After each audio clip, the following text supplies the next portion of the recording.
Dordrecht is the oldest city in Holland in the low-lying Netherlands. It's also one of the country's riskiest places to live. The sea and rivers which surround it are vital to its economy, but also threaten lives and livelihoods. Yeah, a great part of the island is below sea level. So if there's really a disaster, there could be many casualties on this island, and we must prepare ourselves to a possible disaster.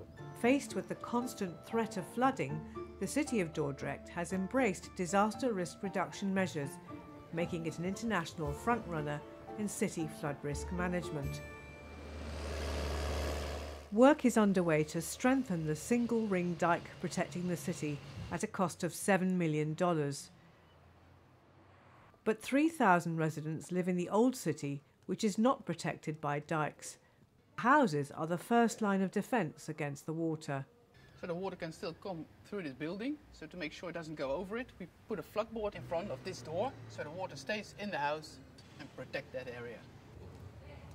What you see here is just the primary defense, and it's defense that area, the city, and it's not high enough, so it's heightened with these stairs, so it's just another 30 centimeters. And behind me you can see the cultural heritage, the old city, and that is not protected, so the people and the monuments have to be protected by the people that live there and not a public organization. Residents of the old city have adapted their homes to cope with flooding.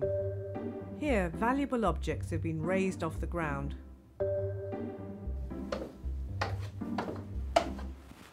We're standing here now in our cellar, and actually this is a dry cellar.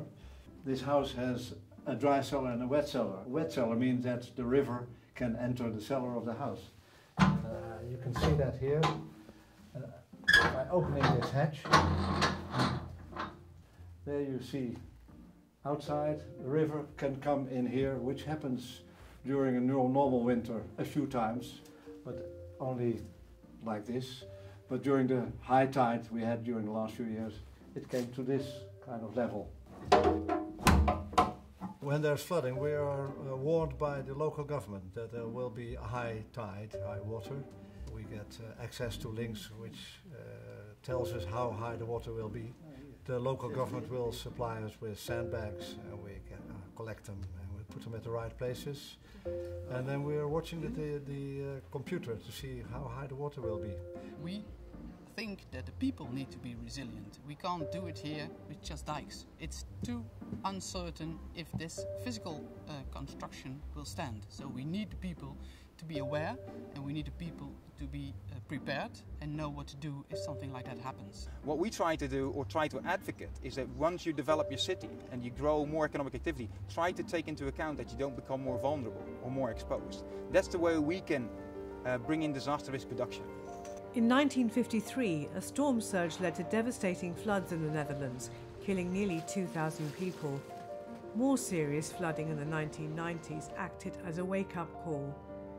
With the adoption of the Delta programme, the country now spends over $1 billion a year on flood defences.